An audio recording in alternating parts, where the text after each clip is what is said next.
Naitwa Samantha Ann. I belong to the Indigenous Peoples National Steering Committee on Climate Change.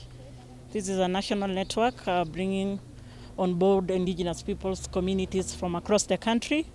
We have the Endorois community, we have the Ogiek community, we have the Maasai community, the Samburu community, the Pokot communities, the Turkanas have all been represented here.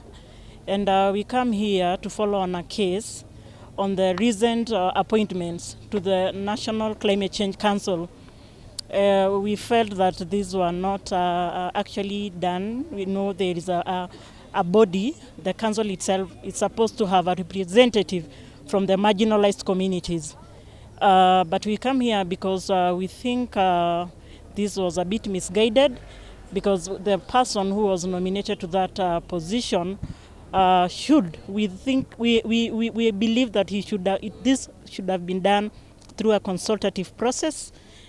It is supposed to have brought on board all the marginalized communities. Then we come up with the person that we think should rightfully represent us. But the way things are, we think that should not go on the way it is right now. We call upon this honorable court here to kindly listen to us. We call upon the government as well. I think this is the only position that we can claim as marginalized communities.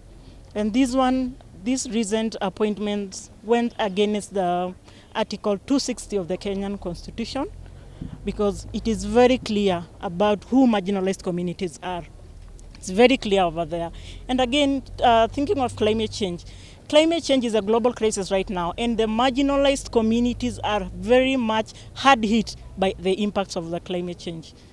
Just take, for example, the current drought that just ended a few days ago.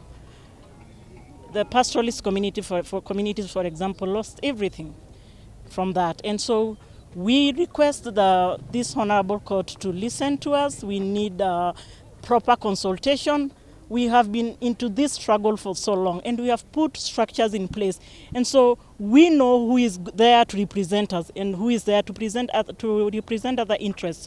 And so for us, we want somebody to be in that council, the person that will represent the interest of all marginalized communities. We have been marginalized enough times, and it will be very unfair to have us marginalized even in spaces like this one that are truly, they are very clear to us that this is the criteria to be used when appointing such. Naitwa Judy Kipkenda, natoka jamii ya Ogiek, na nataka niongee kwa niaba ya vijana. Tumekuja hapa sababu hii maneno ya climate change itatuaffect sisi zaidi ya hata wale watu wazee, because sisi bado ni wadogo na tutaendelea kukua.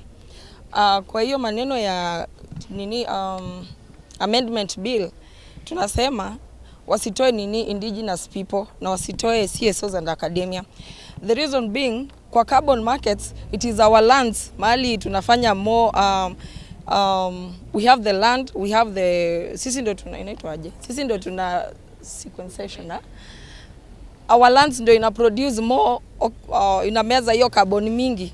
Sasa kwa nini watuondoe if we are the stakeholders?